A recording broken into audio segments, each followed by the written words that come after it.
Um, Ms. Heno, thank you for coming in today, this afternoon, and spending some time with us to tell us about you and your goals for the campaign and being on the council. And specifically, what part of your experience, your past experience, do you feel will, the normal question is, will uniquely qualify you for being council person, but that you feel will really enhance your presence on the council and how you feel that will really benefit your district and the city in general? Okay. First, thank you for having me, and I am going to answer that question. First of all, I was born and raised here in New Orleans. I have created hundreds of jobs. I've improved the quality of life for thousands of New Orleanians. I have negotiated with for-profit, non-profit, Fortune 500 companies, paid my own way through school, paid off my student loans, working 3 jobs. Wow. And once I paid off my student loans and was able to focus, I grew my business from my garage to 7 locations. And I did that by creating accountability-based, self-sufficient systems. And my greatest asset is, based on what you just asked me, is being able to develop those systems into our city, because we don't have any systems in place. And those systems are what's necessary to fix a job, but to keep a job running after, once you fix it the one time. So I'll give you an example. About a month ago, 3 different neighborhoods came to me. They come to me with a lot of different issues, but this one keeps recurring, the grass one, right? So they all had grass under an overpass where kids are playing. There's one guy had needles, he had a mattress, he had, and his kids are walking by, stepping through these needles, and kids are curious, they want to touch things and play with things. And he calls me and he says, for 3 years now, I've been calling to get this done. And he says when he called his council person tells him that, this is not, I don't have a construction company. You need to call 311. This guy in his neighborhood's been calling 311 for the last 3 years. I stepped in. I put in a request for him, nothing that he couldn't have done himself. But I also called all other city council members, and I leaned on them. And I called the 311, I called Sewage and Water, I called everyone. And in 10 days, completely done. This guy is so happy. He tells all of his neighbors, that I fixed this problem. It's wonderful. They're putting my signs up and everything. Of course, they're going to vote for me. And I told him, I haven't fixed your problem. Your problem isn't fixed. Because the jumping up and down that I had to do to get this done, this is going to pop back up in another year or 2. And you're going to have to call me again. And that is the problem with our system. We govern the way we fix our streets. We just we patch it, we patch it, we patch it. But there's no system in place to make sure that these things are getting done without having to keep doing this all over again. And I think it's a huge reason why we can't grow. So that is my greatest ability in expanding my business and learning how to expand. I did it via selling franchises. But if you don't have those systems in place, the person that comes behind you can't fix it. And then the next administration has to start all over again. Right. And that's, I think, the biggest problem. So when you, if we could just go on to that point, you said because we don't have the systems, the city can't grow. Is that, and just to clarify Yes, that, ma'am. so you're saying without the systems, we're always going back to ground zero. Always. And never progressing past just patching it up and Always. The same thing. Playing guacamole or whatever it is. Even with our streets. We don't have a designated street fund. That doesn't make sense in this city. We constantly sink. But we don't have a designated street fund, so when something happens, I understand that the council people want to fix everything, and I do too. But then we pull from a different budget to fix that budget. And it's like we don't even have a designated budget to go into a designated problem, so that is working on its own so that we can now take our focus on something else. That's the biggest thing I think is missing in fixing the basics in our city. Awesome. Thank you. You've talked about stricter inspections and penalties for illegal STRs and using added STR or large project fees to help fix our streets. Yes. And so what's your first year enforcement plan and timeline to protect long-term housing, and will you support a citywide rental registry to make it real? Yeah, the first part of your question, when I talked about the streets, and I was saying, we need a designated street fund. even if we get a designated street fund, we don't have any funds to put into it. We know our budget is something like $36 million under budget to fix our streets. So in order to increase that, we have to get money from somewhere. So businesses or activities that break the street down more, which would be STRs, that bring more traffic through in our neighborhood that you would normally have. That's the first thing. So I want to actually find them more and take money from there, because they're the ones that are bringing more traffic in your neighborhood. That's the first thing. Trucks that are breaking up the roads when they come through. Large projects that are breaking up the roads when they come through. These things should have designated fees that go into designated budgets to fix the streets that they keep breaking up. Because the regular taxpayer is not driving down the streets and breaking it up like these three things are. So that's huge to me. And what was your second part of your question? Your first year, the enforcement plan, and then will you support a citywide rental registry to make it real? Yes, that makes all the sense in the world. I told you about systems. That's a big thing. Another thing that I think that we're really missing is people keep saying we need to hold people accountable. But they never say what that means. Right. They never ever tell you what that means. My business is accountability based. I mean, if you go to my website right now and I didn't put it on because I'm running. If you look for the last 35 years, it says accountability is key every single time you go to the website, because accountability is key. But accountability measures are what's necessary to make something accountable. So when these contracts are put together, any city contract, there should have goals and benchmarks put in that we all know as citizens. So I know if you miss the goal, what's the consequence? Right. Or if you made the goal, okay, you need more funding, we'll tie your funding to your results. We don't have anything like that. So I have no idea what's going on when a contract is given to someone. There's no way to see it. If we had that registry that you're asking me about, then you thought I forgot, huh? I didn't forget.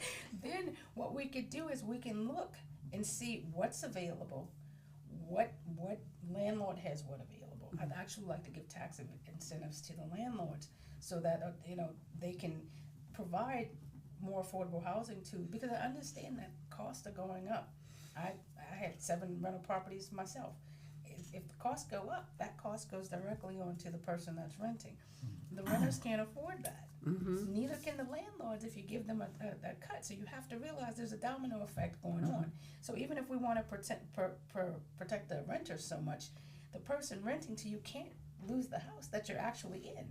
Right. So the city has to provide some kind of relief to the landlord so that they can provide a relief to the tenants. And I'd also like to give those landlords something extra if they rent to only New Orleans citizens.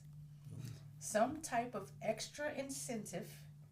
If we can't discriminate, and I get all that stuff, but if you're NOLA based and you live here and you were born and raised here, I mean, I have nothing against people coming from the outside, right? Like but if me. if you were born and raised here, though, I would want to give an incentive to landlords to rent to our people first, our family first. Because when people are leaving when these storms happen, then they can't come back to fix their houses because they can't even rent anywhere because they can't afford it to, we need to take care of our own first. We really have to. Sorry if you're from out of town. But I mean, like, not to belabor the point, but you have people like myself and my husband who moved here. We've been here for 30 years. Okay, so that's not really out of town. So you're talking about people who live here, yes, as opposed to. And when you ask me the question that you're about to ask me, when I'm answering for you guys, it's a blanket answer. So I want to be specific. When we're putting guardrails in place, we're going to have a guardrail. It may say your whole life this, 30 years this. You know what I'm saying? Okay. It's not fair to. I mean, and every time politicians answer, that's why I don't consider myself a politician. When they answer these questions and people grab what they say and they run with it, we haven't set the plan up yet. So as I'm setting the plan up, you're somebody who, when we're having community conversations, that's why they need to talk to people. Because when you just said that, that would be a red flag for me to go, oh, that was a good idea when I said it out loud, but I forgot about her. She's been here paying taxes for 30 years. So these are conversations. That's why we need to talk to people often. Often. So I hope I answered the question you were about to ask. No, you did. All right. Yeah. Thank you for coming. Thank you for having me. I'm gonna talk about some utilities, which is. Oh. Oh. Do I need to ask the question? No, please. I'm teasing. Okay. Well, look. This has been. I'm gonna say ever. Yes. Utilities. Yes, sir. All right. Bills and resilience. Energy outages and sewage and water board failures hit District D hard. What near-term accountability tools will you use? Name one deliverable you'll bring to District D. Just one. I actually But find, you could actually name I actually one. find this one kind of easy as far as a deliverable. Again, the only reason why I'm still in business in this city, because it is hard for over 35 years, is because of my accountability measures that I put into every system. That's the only reason why I am. Sewage and Water Board and Department of Public Works, the first thing I'd actually like to do is sit them down to the table and get some type of working governance over both of them. Now, that's bigger. That's not actually answering your question just yet. When we sit down, the same thing as when we give the money away, I want to tie every one of their actions based to funding, first of all. So we don't have any benchmarks. They need to sit down and set goals. I want to see, when I'm talking about setting goals, I was talking about streets, but all city services. So sewage and water boards, how many, and I literally want this listed out. I want us to see it on a timeline. I really want it out, because when you walk in my studio, you see this person did this, everybody knows where everybody is. I want to know how many drains you clean this week. I want to know, but not how many you clean the week. What is your projection? You tell me. I'm going to let them they're going to hold accountability to themselves, but it's going to be transparent. So you tell me what you can do. You tell me ahead of time, how many drains can you clean? You tell me how many outages you think you won't have because of this wonderful new system that you're telling us that you're going to put in place. It's so wonderful that you're telling us you're going to do it. Tell me how many outages you're going to prevent. And then we can go back to see how many outages we've had, and if you can prevent this many. So you're saying, hypothetically, you're only going to have 10 outages this year. Of course, you know I'm making these numbers up, right? you know that, right? So then if they set the benchmark, they set it. Right. All right? If they set the benchmark and they do not make that promise, there should be some type of accountability. I would like it to be a refund. I would like it, if my lights go off and I lose food, quite frankly, I want my money back. I mean, it's just, it seems that to me seems like common sense, but I don't understand why we don't push for that. And if City Council has pushed for that and failed, forgive me for saying that, but we're going to push a little bit harder. But that to me is the first thing we need to do, to make them set their own standards, then if their own benchmarks, and if they don't hit a benchmark, I seriously want my money back. I'm not kidding about that. That means you get your money back, you didn't hit it. Right. And you set the goal. Yeah, so they set it. Yeah, that would. I mean, that's what If we set it, you know what's going to happen. Well, you set it too high. It was unrealistic. You didn't know what you were talking about. You can hear the excuses. But if they set it themselves, where are the excuses? You did it.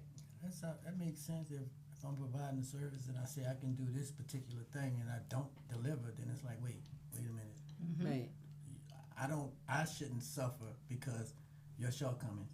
Right. Makes sense. Makes sense to me. Makes sense to me. Okay. So, we sort of talked about this, but what's your 90-day plan for visible fixes in hotspots corridors and regarding flooding, potholes, legal dumping, blight, mist trash, and slow repairs? So, like, what do you see as, like, when you hit the ground running? What's your plan? My plan is actually a wider plan than District D, to be perfectly honest, because we're all connecting, and the department's not going to stop at the borderlines of District D, right? Every city service I want to track. I want to track, pothole, street repair, drainage, how many blights we have versus how many we're being, everything. So I want to, my 90 days will be to go to each department and literally have them sit down, and we're going to do a benchmark. They're going to set their own goals for every single issue that we have. Because if I don't have a goal, I don't know where I'm going. So that's my that shouldn't take me 90 days, but and this city it might, because we have to get different people together Right. to, at different times, And there's a different lot of things schedules, and there's a to lot focus of on. different things that feed into other things. But the 90-day plan should not. They shouldn't be able to say that they can't do it because we're just meeting the set benchmarks. I'm not asking them to actually do anything. Right. So that's actually a part of my sell to make this done, because I don't want to hear the excuses that we can't do it, because really you can't sit down and tell us what you think you can do. That would be a huge problem right there, and then could be a red flag if we get that one. Right.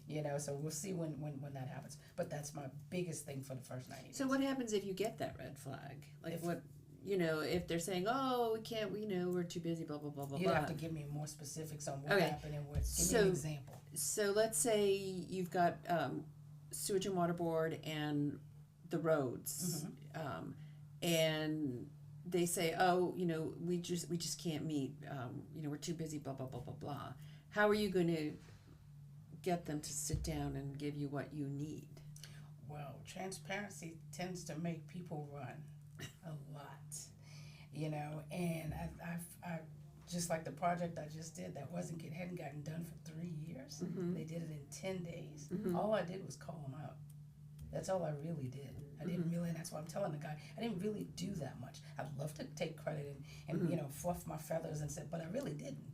I really just brought it to their attention and explained to them, these people have kids. What if you had, so there's a conversation that if it happens properly and respectfully and people can understand the hurt that's happening on the other end. Because another thing that we have to realize that I don't think is being realized at all is I feel really sorry for people who work for Sewage and Water Board and Department of Public Works, because they are short-staffed. And nobody talks about that. And then people complain, they don't do this, they don't do this. Sometimes they are doing that, but they can't get to every single thing in the city, and I acknowledge that. And because of that, that's another part of the program that, if I could stay on streets forever, it's just so much to do. But because they're so short-staffed, that is another program that we're spending so much money on waste, on consulting, on getting people from outside to come in and fix. That is a lot more expensive than putting that money towards developing staff, to paying them more, to make it, how draining that must feel like? I wouldn't want anybody to know where I worked. I'm not kidding. I happen to have a job that I love, and my life is designed that way, which keeps me happy, which keeps me motivated, which keeps me wanting to do more. But if I had to work at Sewage and Water Board or Department of Public Works, and people are constantly coming, the morale must be horrible. That alone is something that's never talked about. So, that one department, really, there's a whole lot that needs to happen. It's not just the physical streets and the drains. There are people behind that that I think people forget to focus on people. And you asked me one of my best qualities, and I gave you something that was tangible, but probably my soft skills of being able to connect with people. These people have lives just like us, and they have needs. And I think when we have these conversations, the workers at these places need to be at the table. Because we talk about the big giant, the boss person, and I really don't, I can't tell you what's going on at my studio today unless I call my employees to find out what happened. I mean, so it's like it doesn't make sense that they're not sitting at the table when we're making these decisions. So that's something I think we need to collectively do and look at it as a whole, as people, not just a service. Right. Okay. Thanks. You're welcome. I'm sorry. I was writing Ellie's something down writing. that was in my mind. That's okay. While you were talking, Gotcha. one thing it's a principle that I'm starting to add to my life focus is respect, and it seems that Arlene has lack of focus. They try to do everything everywhere at the same time, when it should be more Like focus. a system, like you said, Yeah. do this, then you move to this, then Yeah. to do that. That is huge for so me. It's focus on one project at a time. It's a focus on 10 projects projects at one time. Now, let me not say, we're gonna have to do a lot of things at one time, clearly. And when I had 7 locations, they're gone, but when I had 7 locations, of course I have to focus on, but if you have the system in place, there's a lot of things that you can do so much more when the little things, for me, it's the basics, it's the streets, it's the drains, it's blight, it's those things, like, if we focus on the basics that touch every neighborhood equally, because there's a lot of subjects that are not equal in a lot of different neighborhoods, and people want different things, but everybody wants the streets. Certain elements are, whether we have systems or not, they will have certain elements that won't allow you to do all the things at one time. Right. Of course. Like lack of labor. Of course. If we have 3 labor people, we won't put 3. We won't split. Hey, you go to one site. You know what I mean? So the point I'm making is that Orleans has lack of focus when it comes to projects. Big time. Agreed. I agree. All right. You mentioned benchmark a few times. Benchmark, it shows your business mind. Yes, it's important. But jail oversights in phase 3. Okay. You've questioned pouring more money into an unperforming jail. Will you tie OPSO funding to public dashboards, independent audits, and staffing healthcare benchmarks? That's that word you like. Benchmarks. And support pausing expansion if benchmarks, that word you like again, isn't met. Okay, so back up without reading. Forgive me. Be a human with me and ask me your question. What are you asking me? I'm asking you the current expansion, right? Okay. It started out as roughly $30 million. Gotcha. Right. That was in 23, if I'm correct, in 23, right? 23. Gotcha. It has since ballooned to $110 million. Jeez. Here's the thing. We're supposed to be finished last year. And if you pass on the interstate, it seems that it's like, wait, we're not even close to an end. So that word benchmark. Yes. At some point, it'll be like, wait, because I know I run a budget at my house, and sometimes I don't meet the benchmark. Yeah, sometimes. And I have to pull money from. Sometimes we do. And my wife looks at me crazy, like, wait a minute, that's for the paper towels, that's for the dishes, and I take that as an opportunity to buy dish soap and try to compensate. No, it has dish in it. You see what I'm saying? I try to get clever with it, but it doesn't work. Correct. Yeah, I can imagine. Because we have a structure. So, with all of that being said, if that benchmark isn't met in a timely fashion, Yes. what will you do about allocating more money to this ongoing project? Okay, I can't allocate money to something I can't see, is the first thing. Meaning, from all the digging that I've done, and now I haven't been elected yet, but from all of the digging that I've done, maybe they have more information than I have, but I can't see where the money's going so far with the jail. I don't know. I honestly, and you can see I do my homework. I can't find any type of transparency where the city knows. I've asked a few council members, and they admit that they don't know because they're not getting information from the sheriff. So, and these are not my words. This is what I'm being told by city council because I'm not there yet. So honestly, I can't answer why they're not hitting the benchmarks, but I can tell you, it sounds like there is a bottomless pit that money just keeps going into, and I'm missing it because I don't have enough information. So if the sheriff's department is not willing to be transparent with city government, then I don't believe city government should give out taxpayer money to a project that we can't even see, like the benchmarks. So I can't see anything. So my answer, I guess, would be no, because I can't give you more when I have, You know, my son comes to me and said, I have daughters, but he comes to me and says, Mom, I need to go here, okay, and how much you need? Well, I need this much. Well, this is all you get. Well, then now I need more. Why? Oh, just because I said so. And it's like, that's not gonna fly. It doesn't fly. Yeah, now. I can't, that's not flying for me. So no, I'm not giving money willy-nilly. Again, I'm about saving us money. I'm about making sure that, like even with blighted property, we have blight all over the city, and people will keep saying stuff like, "Why don't we build this and why don't we build that?" And I'm like, "Why don't we use what we have first? Because it's cheaper, it's less expensive, and if we can use what we have, we save cost, and we can eliminate a lot of problems with one solution. It may not be brand new shoes." It might be your brother's hand-me-down shoes, but you have shoes until we can get to doing what we need to do. So I can't imagine just throwing money at something that I can't research myself. I need to see more. And So- again, it goes back to that focus, because it's one of those things where, you know, some of the research that we've done is we've seen where it goes to the focus Yes. aspect, right? Yes. Where they're focused on getting this thing done because they're under pressure to do it, and then they pull money from somewhere else, and then they pull money from somewhere else, then they pull. But you see what I'm talking about I with this see what you- focus yes. on all these different, Yes. the lack of focus on Yes.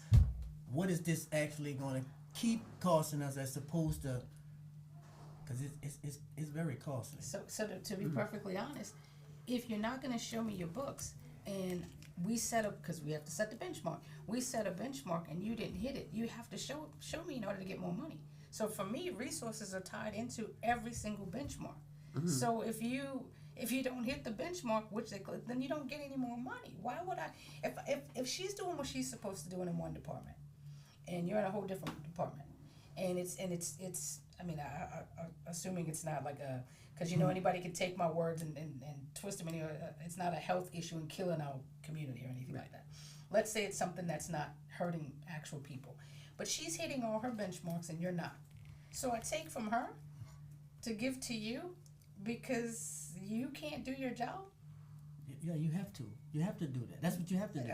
You haven't met me. Hey, I mean, but I hear what you're saying. But you understand what Yes. I'm saying? But That's what they're doing. that's what Yes. would be Yes, assumed. that is not happening. That's You know, not so, that would be a conversation with me sitting down with my fellow council members, maybe behind closed doors, and saying, guys, you know, this is not working, because then we basically just that's why the systems are necessary. We keep pulling from, we have these, we pay everything with limited budgets, let's put it like that, but they're not self-sustained. We have nothing self-sustaining, so we just take money and put it here, and then take money and put it here, and take we're patching the streets. Right. And you risk, using this example you just had, you risk cutting the funds from a program that's functioning that may not be able to function because you gave the money to something that's not functioning. Yes. And it's still not, even whatever you gave is not able to solve the problem. You know what's really unpopular, and I don't know that I care, but it needs to be addressed. I don't know if this is one of your questions or not, but it's really, for me, it's important. Small businesses, mom and pop shops, it's kind of how we are. All right, we're not a big box kind of community. True. We make up the economic stability of this city. They're small everywhere you go, but all of the money that we watch as small business owners goes to nonprofits. Now, if a nonprofit is doing their job, I don't have a problem with that. But they don't have benchmarks that I can see. So if we take all this money and we give it to a nonprofit, that nonprofit needs to say, we're taking this money because we were supposed to be doing this, and this. It's they're not paying taxes, but small businesses are paying taxes. So our tax money goes in, and then it goes back out to nonprofits who don't pay taxes, who also don't show any benchmarks. It doesn't make any sense to me.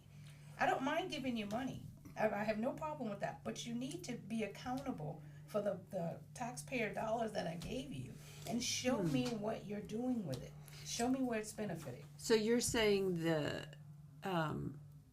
because like when you were saying, when you're talking, I was thinking, well, most nonprofits, well, if they apply for a grant, there are benchmarks. You know, they have to state their goals, and if they don't make them, Then what happens? then they don't get the grant, and they don't get the renewal. Okay. But you're talking about, you're not really talking about that. You're talking about the fact that they don't pay taxes as taxpayers giving their money. That's two things that we're talking about, right? When these grants are put into place, I want the benchmark written into the grant. It usually is. No, I want the money back then. Do you get the money back? No, you don't get the money back, but you don't get more money. Okay, but then it's gone. Right.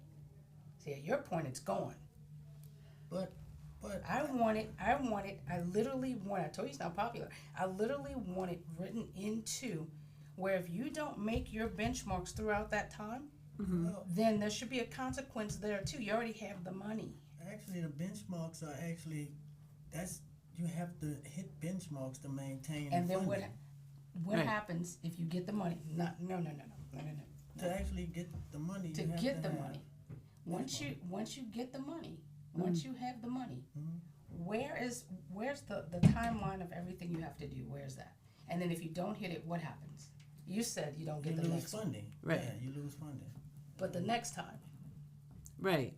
but the money you already have for the things that you're supposed to be doing, what happens to that money? You That get to money, keep it. that money. Well, it's been if spent. You if assume that- it's been spent. Yeah, I'm assuming. Yes, I'm assuming it's been spent. No, it's been allocated. They But have that money actually goes back to in supplying the ecosystem of buying goods and services throughout the community. I don't think we're saying the same thing. I No. don't think the three of us are maybe saying the we're same not. thing. I I don't don't think the know. three of us are saying the same thing.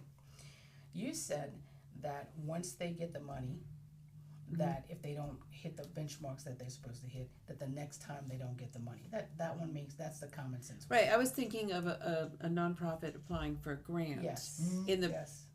from a private sector. Okay, so I'm talking about. Oh, yeah. talking So, about but kids. what- You're So talking that- but about that's what I- government. You're talking I'm talking about government. I'm talking about any government funds. Any government Anything that funds. we control, Oh, we okay, give but that. But all right. So are you talking about grants, or are you talking about the fact that nonprofits don't pay taxes? They And do they- not. Right. So therefore, the money that taxpayers pay is. Are you saying that that's to pay the services of the city? Let's say streets and water and yada yada You yada. honestly lost me on your question. Okay. You know what? So- I think this is probably another conversation. Okay. Yeah, we're gonna get off. Okay. We're gonna get I off. think we We're, should. we're gonna get yeah. off. It's more the perception from a small business standpoint that we need to start focusing more on small businesses. But I I understand get your point, that. though. That's I really, understand and your the point. perception from small business I is understand that your point. nonprofits get more allocation than small businesses. But I do understand that's your point. That's really my Yeah. major point. We'll come back to that one after. All right, I'm 'cause just I know he cur- wants to ask about. Yeah, and I'm going to put the question out, and you don't have. We can go back to it, Yeah, but we'll like the allocation of what services? That So, whatever a nonprofit, see, we're gonna get deep into this Yeah, conversation. I'm sorry. That's why I Right, wanted to. never mind. We're gonna get All right, deep into this because conversation. let's talk about kids. Yes. You've committed to a summer of opportunity. So first of all, can you explain what that means? And then what three deliverables will kids in Gentilly and the 7th Ward see by next summer, and how will you partner with local groups to run them? I have this amazing plan that I've always had in my head.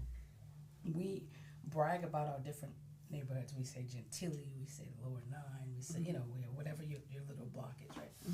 And we brag about it, and we have pride, right? I want to build on that pride. I want to take the different neighborhoods that we have, the parks. Every neighborhood has a park, right? All the parks that we have, and what I want to do is I want to have a program where kids come, not just kids, adults too, but kids come, and we teach them about our own ecosystem. Because when I travel, when I go to other countries, the kids understand a lot more than our kids do. We know we sink. They don't know why we sink. They don't know what happens with the pumps. They don't know what pervious pavement does. They don't know what they can do to help so that we don't have so much concrete. They don't understand about our system. So first I want them to learn that. Then I want the kids to have awards. awards, basically. It's a friendly competition. Look at it like that. Quarterly competition, if you want to look at it like that. The cleanest neighborhood, they get an award. The most drains kept clean, whatever, Right. whatever the awards are. Fitness will be tied to it because health is important. They're going to learn about that. I want them to understand how that's also going to reduce their healthcare costs. Later on, a healthier community is going to make, a better citizen. I promise you that. That's why corporations pay me, because they know this, right? So, but to start young, first of all. And so these competitions are in each, you have your own t-shirt. I'm going to blast it on the news. I'm going to award the kids. I'm going to teach them about government. But I want to use our parks as basically outside classrooms where they can learn not only about, themselves, but about our city and how it runs. And I don't want to leave off finances. That is so important. In the Black community, I learned about passive income when I was 7 years old. And I learned from an old white man who happened to like me, who, I know who those taught two me. words, by the way. Passive income. Passive income. But kids don't know anything about that. So then they get older and they don't understand how the economy works. They don't understand anything about investing. And then we talk about generational wealth, and then we have to wait, or we're waiting until we're in our 50s and 60s, and you're talking about generational wealth. Kids, our young Black children need to learn about this early on, so that later on we're in a better position. And that people keep saying they want so many things for government to do all these things, when there's a lot of things you can do for yourself, but you have to teach it. You have to teach it. Quite frankly, I don't want to have to rely on the government to do half the things that I want done. I do, but I don't want to. I want to have pride in myself. So those learning parks is something very important to me that I've been wanting to do. So, and I'd like to get the media involved too. So I'll put that out there now. So they'll get more media coverage if everybody's watching that show to see who won, this for that quarter. So I want to build that pride back in. And in that, it's so much more, because in that I'm strong into community policing, and I would prefer that. I talk about Officer Nippy a lot in the 3rd District. I don't know if y'all know her, but I want police officers to be at these events, to participate, not to be there to watch them. I want, if you watch any of her stuff, she's in there. She's doing the tug of war. She's she's playing. She's doing the water thing, and I want somebody to play so that when the kids look at police officers the way I used to, like, the officer friendly was here, and this is a good time. Instead of like now, a police officer shows up and everybody's panicked because we don't know what we do wrong. Why we that whole perception sucks, quite frankly. And so we need to stop, I guess, handcuffing people all the time, trying to. I feel like we there has try to be to put some everybody. rebranding around. Yeah, I feel like we try to put everybody in jail. Like, you're homeless, you're a criminal. Lock them up. It's like your kids are doing this. Lock them up. It's like, where's the humanity's dying. The humanity's dying. That's what I think is missing. A lot. That's a tough subject. Which one? Community policing. It's a tough subject, because like you pointed out that most interactions with, I know I've had interactions with police. I wasn't always on the mic and sitting in a nicely lit room talking to someone who's trying to get elected. I was in the streets, and so with that being said, it wasn't always like this, let me go talk to that officer type thing, so that's a tough one. But I hear what you're saying though, because I remember Officer Friendly. You remember that? Yeah, used to come into school. I remember that. Little lights. But at the same time, I also remember when I left school, he's not like that at all. Or Nippy in there. They are. Yeah. You know what's sad? I'm familiar with Officer. You know what's sad? What's sad is your connection was to when you were in the streets. I used to work at, you remember Mervin's? Oh my God, I'm dating myself. I used to work at Mervin's. I worked at Mervin's. That was one of my jobs. And I remember taking my name tag off, and I had a purse in my hand or something like that. I remember people in the store, they pulled me in the back because they thought I stole the purse. I was leaving. I was going to bring the purse with a tag on it, visibly, to put it back on the rack. And they pulled me in the back to see why I was stealing that purse. and I worked there. I mean, so you don't even have to be in the streets No. for Yeah. that to happen to you, and No. it sucks. No, it doesn't. And then and there's so many other things I Yeah. could talk about as far as like you mentioned passive income and things. I had no idea I was indulging in passive income. I won't divulge what it was. No, what it is. You know, but it's all a matter of the subject matter of changing, taking that subject matter of what's being done in the streets. Yeah. I'm gonna just say that, Yeah. and saying, hey, did you know you're in supply and demand goods and services? Did you know that? Mm-hmm. Did you know that if you take, I ain't gonna go to that. I'm gonna But leave that alone. but that's you a know good what I mean? but that's So- a good but that's a good lesson. But Yeah. I don't know where you Yeah. were going. No. That's what I'm saying. I'm gonna leave that alone. I don't know where you were going. I'm gonna say I'm gonna leave that alone. I'm not. That's a past life. But I'm just saying that it's a matter of. Now I got the whole story. Yeah, it's a matter of tapping into what's happening currently to say, hey, did you know that I could teach you the principles behind what you're doing? Yes. You know You what I can mean? apply Yes. I mean, Anyway. but you know what? Even if you want to skirt around it and we joke about it, you can watch any TV show, and the same issues pop. You know, so I do see what you're saying. Yeah. But yeah, you could teach from you can teach from I- anything. At another time, I'll tell you what I mean by passive income. You know, as far as relates to, you know. I think I got it. I think I got it. You think you got it? Y'all know what I'm talking about? I think we got it. Just saying. Hey, it's not me anymore. Oh my So- goodness, that's But so anyway, all right, let's get back to this. I'm sorry, I'm derailing. I'm sorry. funny. Humor's a good All thing, right, man. yeah, but let's get back to that.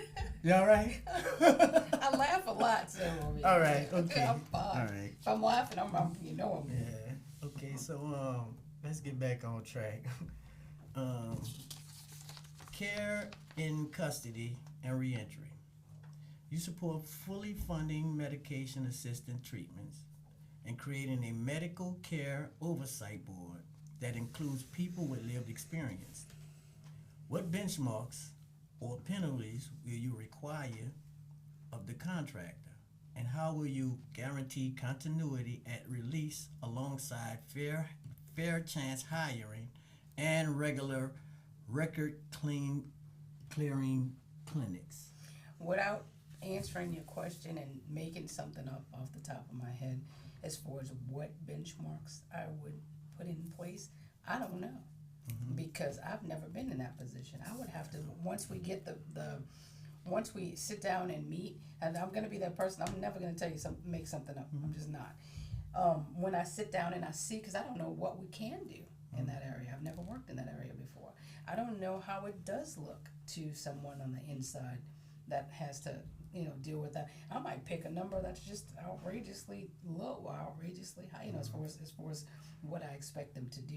So as far as what benchmark I would create, I can't even create that with energy or any of those. I don't know the outages or what's average or what. So I would need to sit down and I don't know what they need to sit down and go through and develop the program so that we can see what can be done and what can. I'd like to look at other studies in other cities.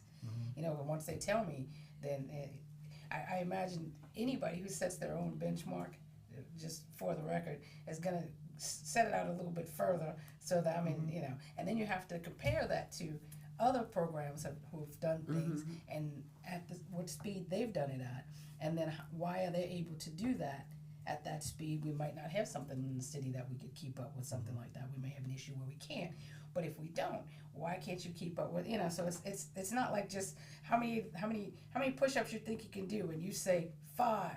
And it's kind of like, and you actually could do 30, but you drop down and give me 5, and I'm like, check, he hit it. So it's like, hold up. So that's gonna have to be developed. That's gonna have to be developed. All right. Okay. You said you have stated that you support a dedicated community service fund for violence interrupters, membership, mentorship, and trauma services. Which programs will you scale first in District D, and how will you coordinate them with schools, NORD, CBOs, and then what outcomes or benchmarks will you report quarterly? My niece went to that Good Shepherd school, and they have that whole wraparound service that they do, where they, everything's provided. So there's I feel like I'm going to trail off on your question a little bit, because you asked me which benchmarks would I keep in place, and I don't want to answer you the same way because I realize that you guys kind of asked the same thing, but about two different areas, right? I don't know how many mental health issues we have. I don't know how, so those things I can't really give you what the benchmarks are. That's what the studies have to provide. Right, but like you talked about systems earlier, Yes. like what would be your system to, like once you get elected, okay, in this area, what are my first steps? What are my second steps? What's my well, speaking as you, what would be your benchmark within 3 months? What do you hope to accomplish in this area of supporting violence interrupters, mentorship, and trauma services? So when I go back through and I'm looking at all the different departments, that's one of the things that we're actually going to have to do. I need to go and see what has been done so far. So that's dissection is kind of the first thing that's going to happen. So in the first 90 days or 30 days or however many days we're talking about, the first learning curve for me is going to have to happen. So I am not that person that's going to make up stuff for you. I'm just not going to do it. Right. So one of the things that I'm learning as we're going in is what has worked, what hasn't worked. I need to find that out. So for me, I'm going to take. You're asking my benchmark. I'm going to. I didn't do this for you yet because I didn't know you were going to ask this question, but I will, and I'll even answer you after the show. I'm going to take all of the different departments, and then I need to see how many departments do I think I can reach, or that I can go and analyze in that time period. We're saying 90 days. If we have 90 departments, I will not be at one every single day because I have to do meetings and all of these different things. So then what I probably have to do is break that down into what are the top 10. And then after that top 10, in that top 10, okay, these are the things most affecting the city. Then because there's no, kind of like he said with focus, there's no way.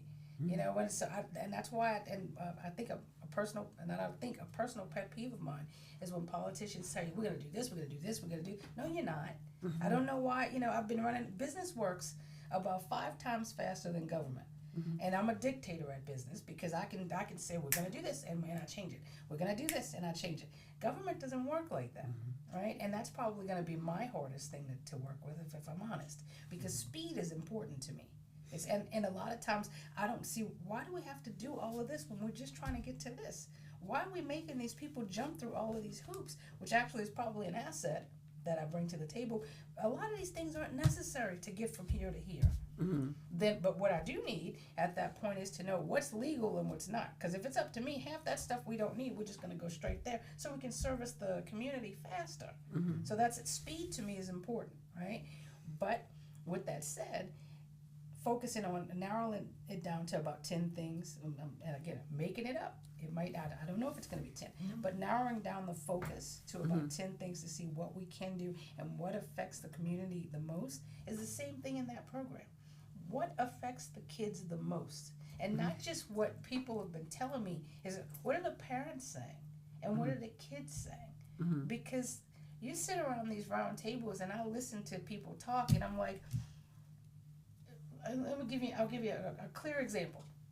When I was running for mayor and they put the bike lanes up on the West Bank, those people were screaming. They did not want those bike lanes at all, whereas other areas wanted the bike lanes. 2 different neighborhoods, 2 different functions, but nobody asked them any questions. Why wouldn't you ask the drivers and the people who live in the houses and I understand you have all this money, and if we don't use it by a certain time, it's gone, so you want to use the money. I understand the pressure behind that. But if you use it wrong, it's still wrong. It costs more. You're not saving when you do something wrong because you have to go back and clean it up. And I think that's another thing that I would like to get across to, my council member friends. Just, you have this money, and wrong is not always, even getting it out fast sometimes is going to cost you more if it's fast and wrong. Right. So there's a balance there that we have to look at, and that balance never leaves people out.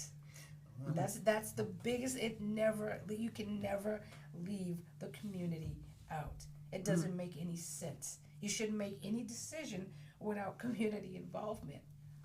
How can you? But it happens all the time. So Right. I would definitely make sure. I haven't lost your question. I would definitely make sure that I have them involved, even the kids. I want to know what they need first before I go and say, I think they need. I'm not them. I can't make. I don't know how people do that, but they do. Mm-hmm. They do. It happens all the time. Yeah, a lot. Yeah. Surveillance. Yes. Surveillance and civil liberties. It's seems to be coming up. Yeah. Yeah. It was just postponed. Yeah. Oh, yeah. You've said any use of facial recognition must be narrow, transparent, and independently overseen. Oversight, yeah. Oh, yeah. And you oppose predictive policing. You know what that is? I'll put in layman's terms how I feel. Oh, yeah. So, and I'm answering your question. I'm answering school education. Where do you draw the line in District D? Will you back a memorandum on expansion until guardrails are law? I oppose almost all of this. First of all, I'm just being honest. But I'll just tell you straight up.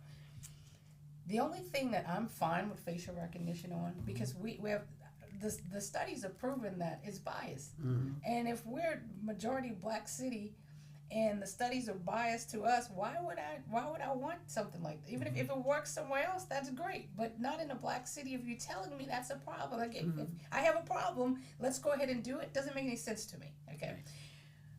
I will say that if 10 escapees go out and you have all their facial, you know what they look like, you have them, yes, take the program and find them. They're in the community, they've murdered people, they're killing people, they might be in my backyard. I'm okay with using facial recognition to find them. Very specific. Very specific. Criminal that breaks out, somebody you just saw on a camera and you can't really quite get his face, this is what he looks like, he just raped someone. That person, sure. However, and anything else, I'm against. Any recording, anything like that. I do want to point out, and I'm going on JP's word, because I thank you. He said that, and this is from a council meeting, he said that the police department did not do what they were supposed to do, in the fact that they're supposed to seek permission to use it, and that they've used this facial recognition without getting the permission they were supposed to get. If that, because I'm not on the council yet, I'm not privy to this information.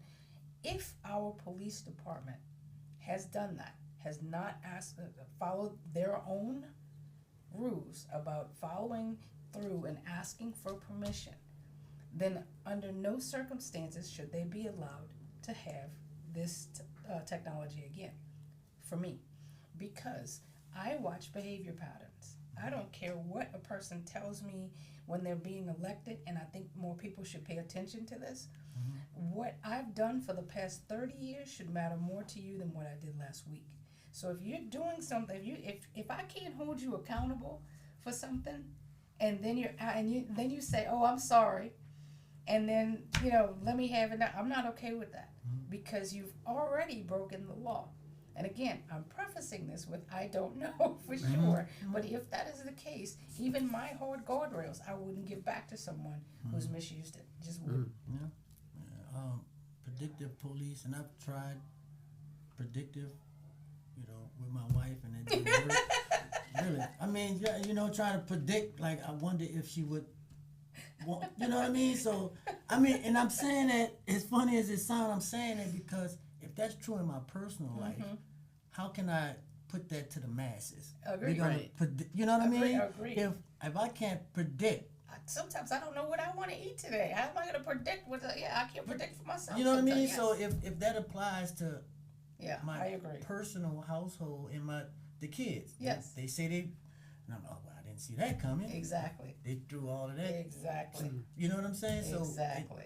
it doesn't. I'm like, oh, Yeah, no. I'm not for that. How does that work? You know, what's your theory? You know, I love Yeah. the word theory because it Yeah. changes. Yeah. So, but anyway, And honestly, there are some instances where you could possibly predict what would happen, but when it's a life or death situation, No, that's something. it's- Now you're going too far. Yeah. If I predict that she might choose a hamburger today instead of pizza because she doesn't really eat pizza, that's one thing. That's but one that's thing. not life or death. That you know, it's like no, that's a whole different scenario. but anyway, yeah. So, all right, I'm a little confused. Predictive policing, how does that work?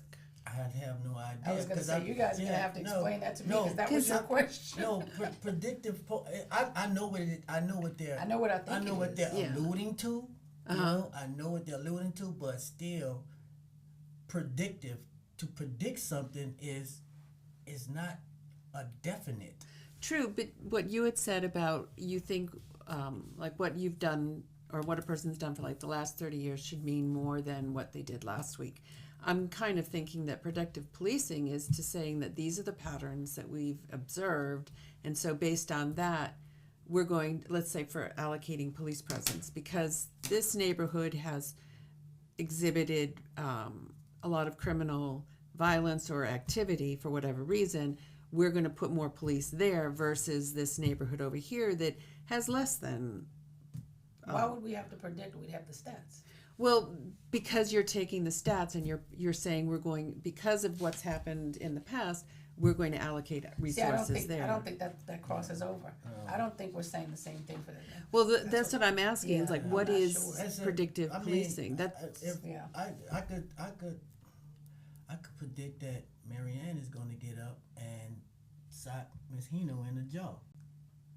Would that be true? well, but that's kind of lighthearted. Not light. It's not. That's not lighthearted. But yeah, because No, but- because you're predicting it on something that has no basis in, like, I've never shown that I would sock somebody. Even I mean, But predictive policing uses the past behaviors to, like, for instance, if you're in business and you've had an increase of sales of 10%, you're going to make predictions for the next year based on what you've just experienced, and that's what I'm thinking. Predictive policing is, but and I think it's prejudicial policing as well. but, I mean, let's just be clear on that. to this point, that's not harmful. That's not. that's kind of what That's I was not saying. harmful That's not like in the somebody's sense that- life. So I'll give how you this I don't one. understand where the life thing comes in though. The life thing, what the life thing comes in is this. Statistics will show, if you looked at my background, statistics would say that I'm a career criminal. But with that information you have from that, it doesn't stand true right now in this current, where I'm at right now. So you would predict that I would go to prison, I would stay in prison, I would be in prison, I would be criminal, Right. this, all these Yet he's things. not. But that information doesn't hold weight. I totally agree with what you just said. So that's a life and death situation. Yeah, that's life or death. Yes, and I get what you're saying, but I think, and that would be and I do not support predictive policing. Let me just say that. Good, because I was confused for a second. Yeah. I'm not gonna lie. No. I was a little But confused. no, but what I'm saying is and I think I'm not exactly sure what I want to say here, but your examples I thought were I think we need a better definition of what predictive policing Right. is. Also, yeah, Because so- maybe we're all saying something Yeah, different. Yeah. just to quickly chime Yes. in. Y'all are all kind of on the same track Okay. here. yeah You're more speaking though to a longer timeline. Think school to prison pipeline. yeah It's predictive of a community of people have shown traits, and so we're going to say this 4-year-old, this 5-year-old, this person in 3rd grade, because they got a test score at set level, makes them more predisposed to end up in the criminal legal system. Right. So we're going to invest in policing instead of Gotcha. schools. Yes. Right. Okay. See, and thank which, you. which I think makes Much it more clearer. dangerous Yes, that's than dangerous. Yes. than than what we were saying. Much Yeah. Our examples didn't fit Yeah, what but that's actually much the clearer. definition is. that's Yeah. very Alright. clear. All right. 'Cause, See, yeah. that's why it's good to have conversations. Conversations. So, Yes. Yes, There you that go. is why. That's why I kept saying I'm not Yes. for it. I'm just And saying it's more and of a danger. It's also it also goes to show how somebody can say something and then somebody can take that and run with it, and we haven't sat down together. If somebody had said what you said today, I would have thought you were for it. But we're having this conversation. Right. So it's like that's why conversations is so important. Just going back to that point. Yeah. Okay. Okay. All right. Continue. Thank you. All right.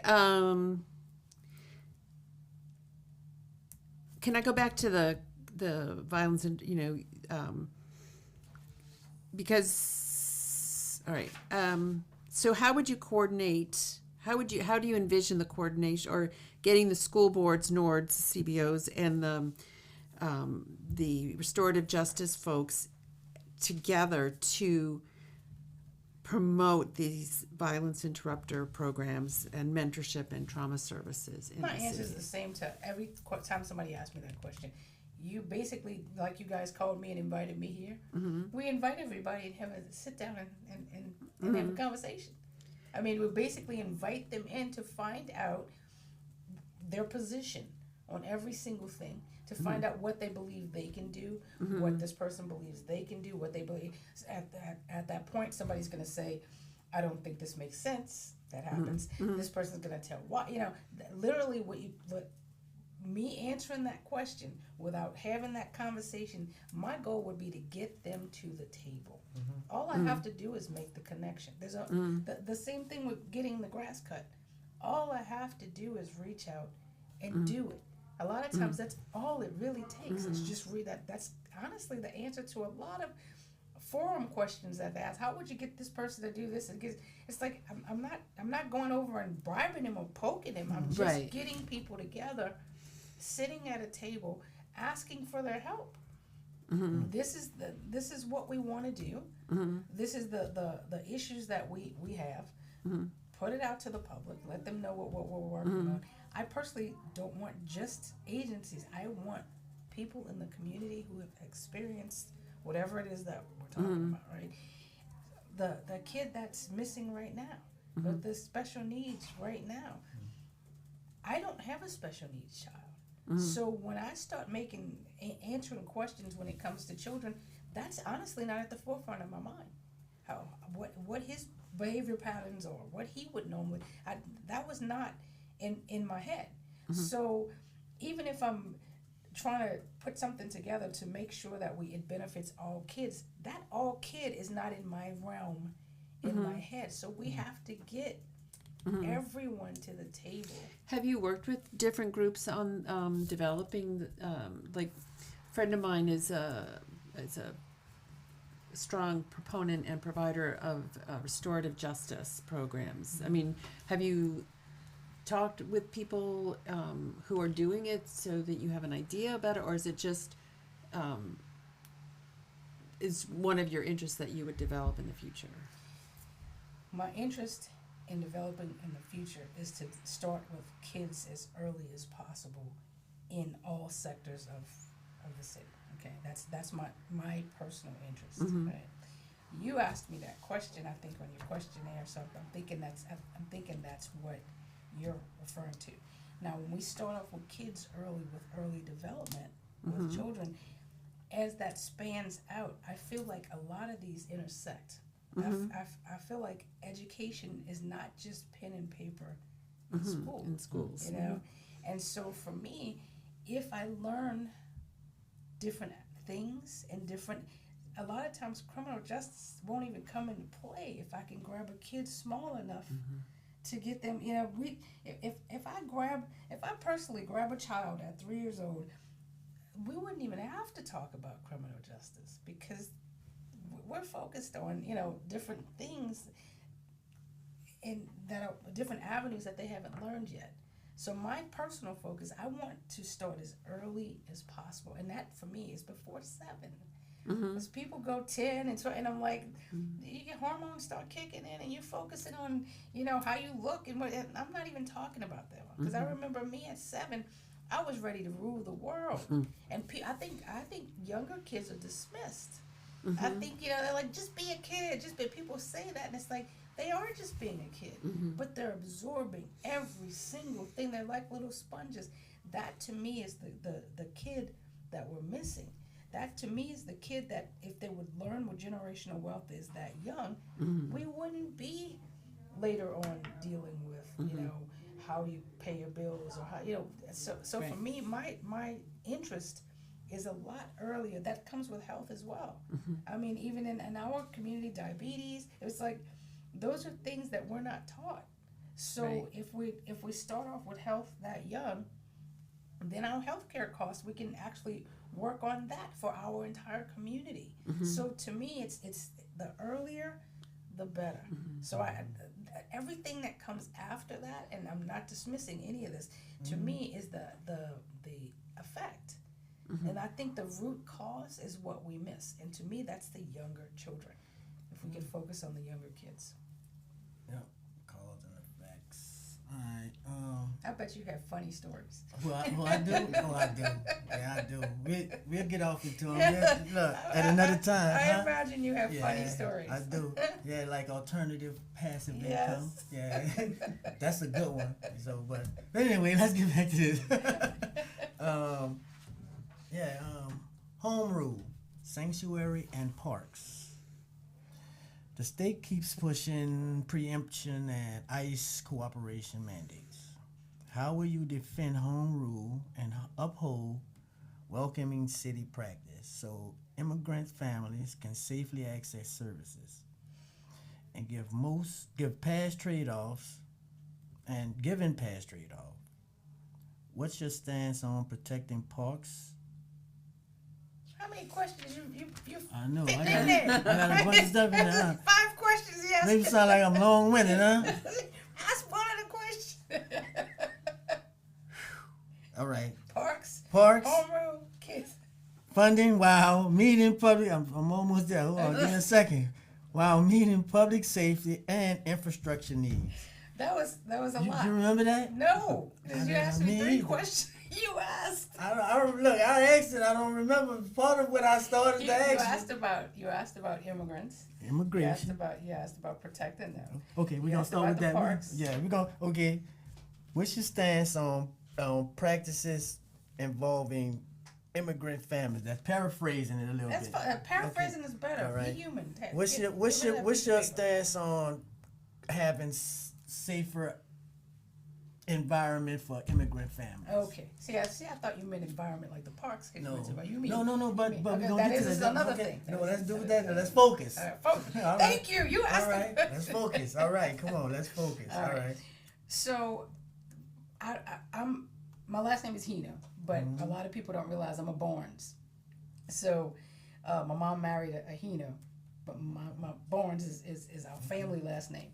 And my Uncle Manny Barnes, if anybody's watching this and knows any of the Barnes, when you come into the house, you are a part of the family. That's important to my family. I have 72 first cousins just on my mom's side, right? So family first. Family, that's okay. You can kick me under the table. family first, right? For me, I mean, you can look at me and see I'm gumbo. So, I mean, there's a lot of different nationalities going on in here. So when we're when people say immigrants, I kind of find it kind of like, what do you mean? And we're all immigrants. What are you talking about, right? This new focus on outsiders is kind of strange to me. But I am gumbo, first of all. I am that mix of people, and this is our home. So to me, once you're in New Orleans, that's why I said we have to find out how long you've been here. Because once you're in the city council's role is to protect the citizens of the city. So if you're a citizen and you're an immigrant, I see citizen first. So my role is to protect you. Now, we have to do things legally. I mean, they're doing some crazy things right now that's just outside of my realm of wow. You know, that's happening right now, and we have to make sure that we don't do anything that's so radical that we bring, you know how you try to protect the child and the parent actually beats the child more.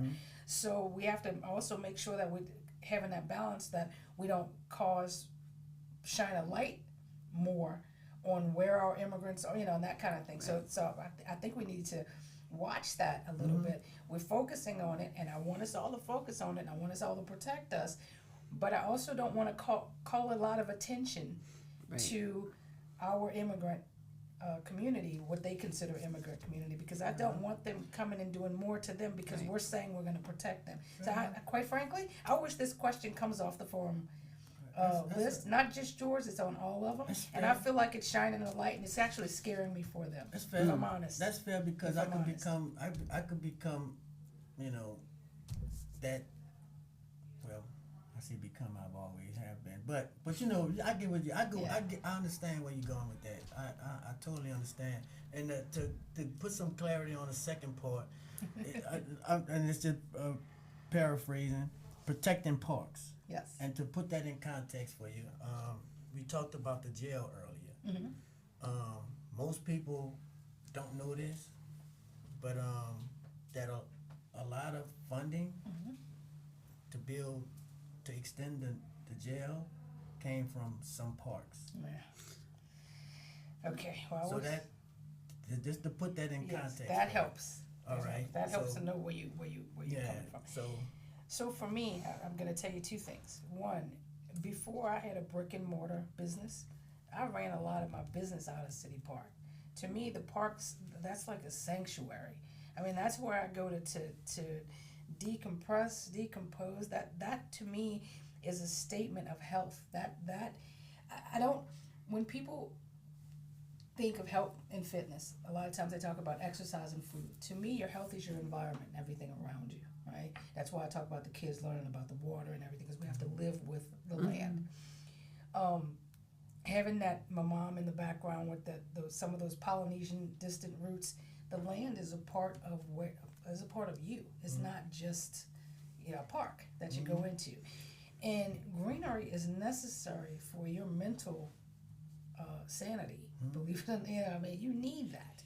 So for me, taking those parks away and those green spaces, there's a fun fact about me. I won't buy a house, and you go back and look at this, is hilarious, unless there's a neutral ground in front of me. I don't buy a house that's on a street with another house in front of me. That's how important it is to me. I want to look out and see trees. So there's always a neutral ground in, but if I choose to live buy a house in that spot, and that small wake up and see a squirrel or whatever, that to me is huge as far as mental health is concerned. So no, I am not happy about money coming from parks. In fact, my whole program that I'm telling you about, that I want to do with the kids where they're learning, I want to take our parks and make those outside classrooms. So taking away from that is not a plus for me.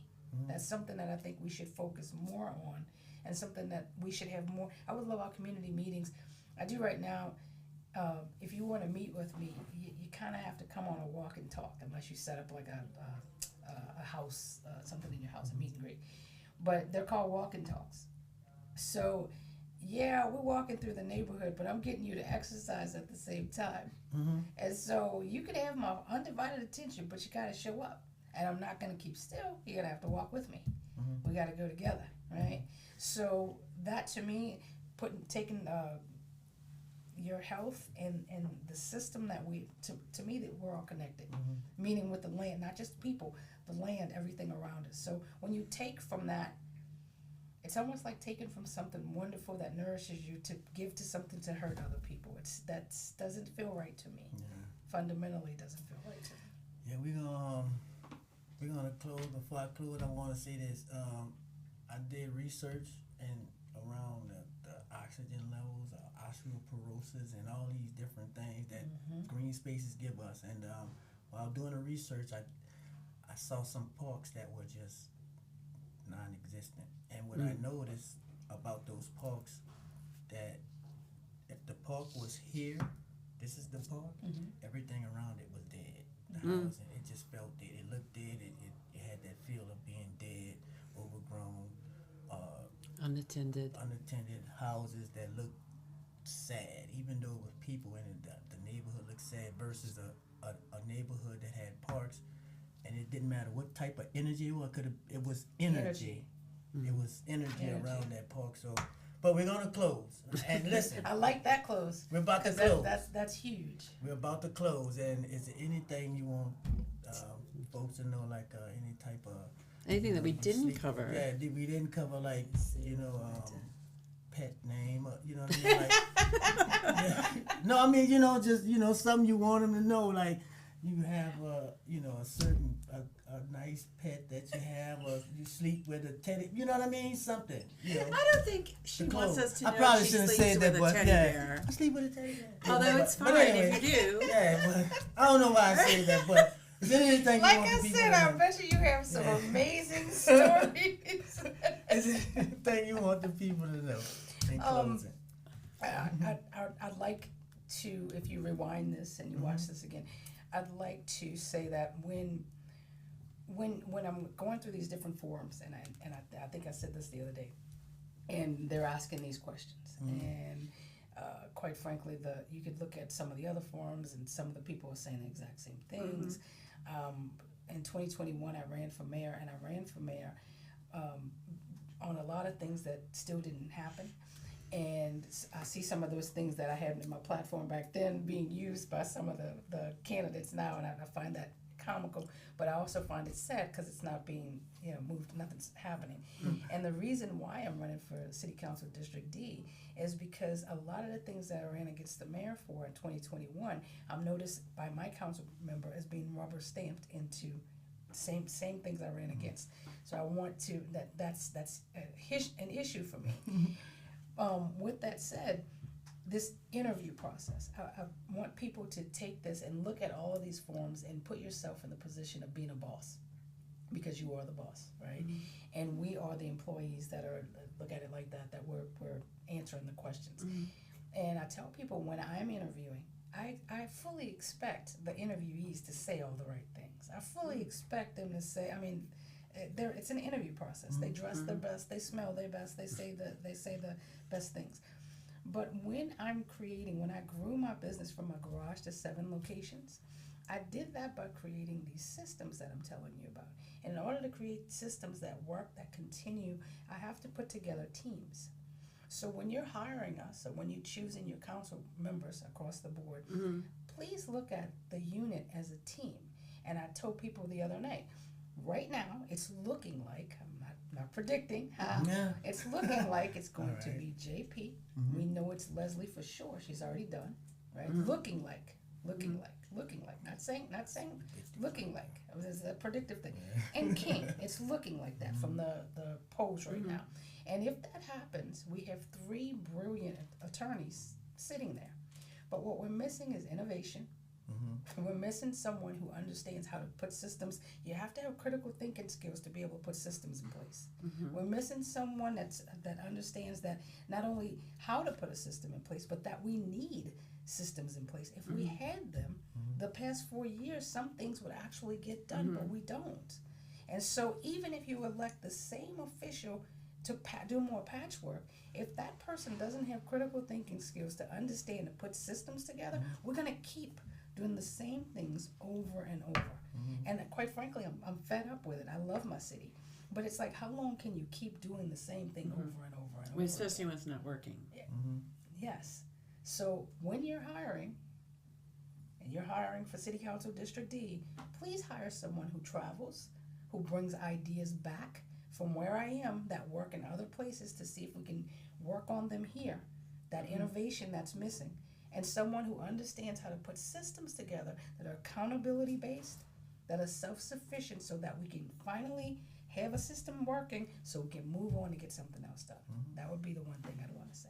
So you predicted everybody else's district, but I didn't predict it. I looked at the... no, I'm saying, Yeah, you predicted everybody else's, but what about your district? That's me.